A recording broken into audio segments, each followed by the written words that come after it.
Halo semua, pernah nggak sih Anda buka laptop, udah semangat banget mau berkarya, malah bingung ngelihat banyaknya pilihan software editing. Rasanya tuh kayak lautan ya.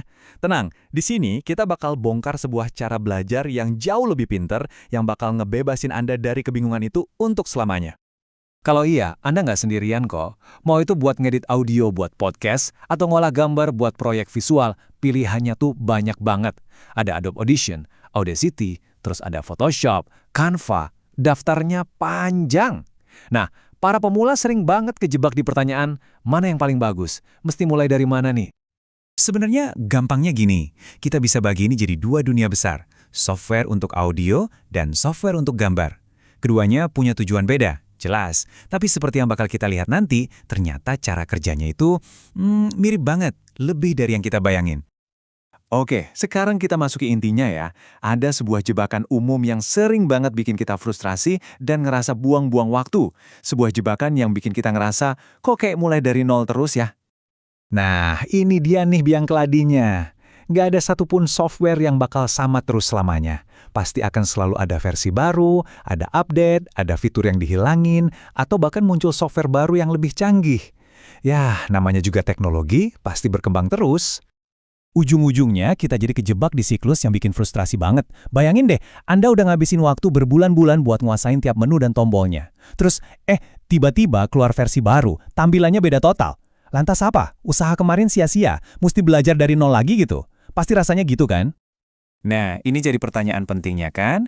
Gimana caranya kita bisa ngikutin semua perubahan ini, tapi nggak perlu capek-capek mulai dari awal lagi setiap saat? Jawabannya, ternyata jauh lebih simpel dan powerful dari yang mungkin Anda kira. Rahasianya itu bukan di softwarenya. Bukan, tapi ada di sebuah konsep fundamental yang jadi dasar dari semuanya. Yuk, kita sebut aja ini pola kerja. Jadi apa sih pola kerja itu? Gampangnya gini deh, anggap aja ini kayak DNA-nya sebuah kategori software. Ini tuh logika dasarnya, prinsip dibaliknya, gimana cara motong audio, gimana cara numpuk lapisan gambar, gimana cara ngasih efek. Jadi yang kita pelajari itu konsepnya, bukan tombol A atau tombol B di satu aplikasi doang. Nah, ini dia kuncinya. Tujuannya itu bukan sekedar hafal letak tombol, tapi benar-benar paham kenapa tombol itu ada dan apa fungsi dasarnya. Kalau Anda udah paham ini, wah itu udah kayak pegang kunci masternya. Biar lebih kebayang, coba deh pikirin kayak gini. Ini tuh kayak belajar tata bahasa atau grammarnya editing. Kalau kita ngerti grammar, kita bisa bikin kalimat apa aja kan? Nah, sama. Kalau kita ngerti pola kerja editing, kita bisa ngomong pakai Photoshop, bisa pakai GIMP, bisa pakai Canva. Kita udah tahu mau ngapain, tinggal cari kata atau tool yang pas di software manapun yang kita buka. Oke, yuk kita bedah lebih dalam lagi. Gimana cara pikir kayak gini bisa benar-benar ngubah cara kita belajar dan kerja. Ini bukan sekedar teori, tapi ini soal keuntungan praktis yang bisa langsung Anda rasakan.